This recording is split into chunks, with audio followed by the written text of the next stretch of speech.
Driver పనికి పెడితే driver పని మాత్రమే చెయ్యాలి.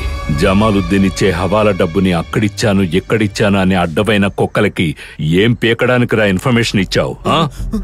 చెప్పరా పాపా. ఏంట్రా? మాలిక్ లైన్ లో ఉన్నారు పాపా.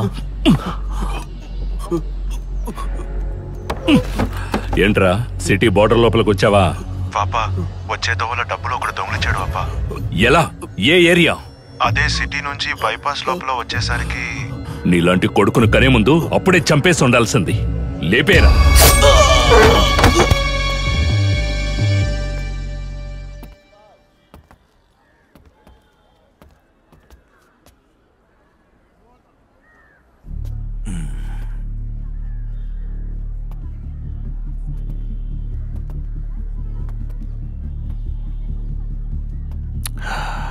ఆ రోజు డ్యూటీలో ఉన్న వాళ్ళందరినీ నేను కలవాలి.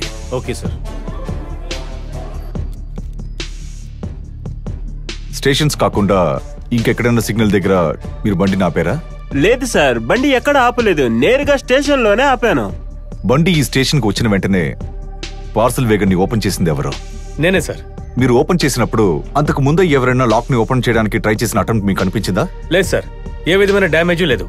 లాక్ చేసింది క్లియర్ గా ఉంది సార్. డబ్బుని తీసుకొచ్చిన ఆర్బీఐ బాక్స్ ఎక్కడైనా దొరికిందా? లేదు సార్, వైజాగ్ నుంచి వచ్చే ఆ ట్రైన్ లో రన్నింగ్ లో హోల్ పెట్టాలంటే పైన ఎలక్ట్రిక్ లైన్ లేని గుడివాడ నుంచి విజయవాడకు వచ్చే ట్రాక్ లోనే అది పాసిబుల్ సార్. సో మన స్క్వాడ్ ఇనీషియల్ ఎంక్వైరీ కోసం అక్కడికి బయలుదేరి వెళ్లారు సార్. ఆ డబ్బు బాక్స్ తో వచ్చిన మిగతా పార్సల్స్ అన్ని ఎక్కడ పెట్టారు? అయ్యా అది అప్పుడే డెలివరీ చేసామయ్యా. డెలివరీ చేశారా? అవునయ్యా. లోడింగ్ అప్పుడు ఒక్కొక్క పార్సల్లోనూ ఏముంది, చివరిగా డెలివరీ కోసం అన్లోడ్ చేసినప్పుడు ఆ పార్సల్ ఏ కండిషన్ లో ఉండిందనే సిఎస్ఓ స్టేటస్ మీ దగ్గర ఉందా? లేదయ్యా. ఒక క్రైమ్ స్పాట్ లో జరిగిన క్లోజ్ రేడియస్ లో ఉన్న ఏ ఆబ్జెక్ట్ అన్నా సరే లెవెల్ 1 ఇన్వెస్టిగేషన్ పూర్తయ్యే వరకు మన కస్టడీలో ఉండాలి. అలా లేకపోతే ఆ ఆబ్జెక్ట్ సంబంధించిన కంప్లీట్ క్రాస్ చెక్ రిపోర్ట్ మన చేతిలో ఉండాలి. మీలాంటి వాళ్ళ వల్లనయ్యా పక్క స్టేట్ నుండి కూడా ఇక్కడ దొంగతనం చేయడానికి వస్తున్నారు. ఇన్విసిల్స్, మీరు ఏం చేస్తారో నాకు తెలీదు. డెలివరీ తీసుకెళ్లిన ప్రతి ఒక్కరూ నా నెక్స్ట్ ఎంక్వైరీకి రిసిప్ట్ తో రావాలి. It's my severe warning. అర్థమైందా? జాగ్రత్త, చీరేస్తా. మీ కొడుకు గురించి మీకు తెలుసు కదా, ఎందుకని తనకు ఆ పనులు అప్పచెబుతున్నారు? ఇలా బేవార్సుగా తిరుగుతూ ఉంటే ఎప్పుడు వ్యాపారం నేర్చుకునేది? ఇలా చిన్న చిన్న అమౌంట్ తో చేతులు మారుస్తాడు అనుకున్నాను. గాడిద ఇలా మోసపోయి వచ్చాడు. అంత నిర్లక్ష్యమేంద్రా నీకు? నా వ్యాపారానికి కావాల్సింది నమ్మకం మాత్రమే. దాంతోనే నేను ఈ రోజు ఈ స్థాయిలో ఉన్నాను. ఆ నమ్మకాన్ని, నా మీదున్న భయాన్ని పోగొట్టి నా హవాలా వ్యాపారాన్ని దెబ్బతీయాలనే ఎవడో ప్లాన్ చేసి ఇదంతా చేశాడు. నా డబ్బును ముట్టుకున్న దొంగ నా కొడుకుని కనిపెట్టి అడ్డంగా నరికేస్తాను. కార్తీక్ సార్, మిమ్మల్ని నమ్మి నేను వచ్చాను. దియా కమింగ్.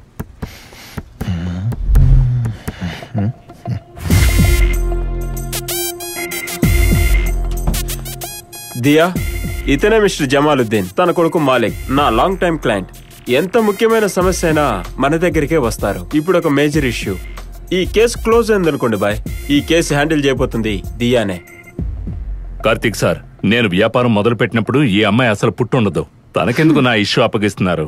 తనకి పని అప్పగించడానికి నా జీవితంతో ఆడుకోకండి. నా మీద నాకున్న నమ్మకం కంటే తన మీద ఉన్న నమ్మకమే ఎక్కువ. ఈ రోజు మన ఏజెన్సీని ఏపీలో నెంబర్ 1 గా చేసింది దియానే. చూడండి బాయ్, కేసు ముగింపుకు వచ్చినప్పుడే తన టాలెంట్ ఏంటో మీకు తెలుస్తుంది. ఓకేమా, you carry on. Yes sir. Moving train నుండి దాదాపు 20 మీటర్ దూరంలో బాక్స్ ని విసిరేసాడంటే వెయిట్లెస్ గానే ఉండాలి. మోర్ ఓవర్, బాక్స్ ఉన్న కండిషన్ చూస్తుంటే అందులో ఉన్న డబ్బు తీసుకొని ఎంటీ బాక్స్ ని విసిరేసినట్టు అనిపిస్తోంది. అవును సార్. సో ఉండొచ్చు. దొంగతనం చేసిన వాడే ఆ డబ్బు తీసుకొని హైదరాబాద్ వరకు వచ్చి ఉండాలి. లేదంటే ఈ ట్రైన్ లో వచ్చిన ఏదో ఒక పార్సల్లో దాన్ని మార్చేసి హైదరాబాద్కి వచ్చిన తర్వాత ఆ పార్సల్ ని తీసుకుని ఉండాలి. ఉన్నది రెండే ఛాన్స్. ఆ కోచ్ లో ఉన్న అన్ని పార్సల్ డీటెయిల్స్, దాన్ని తీసుకెళ్లిన వాళ్ళ అడ్రస్ నాకు కావాలి. Okay sir, super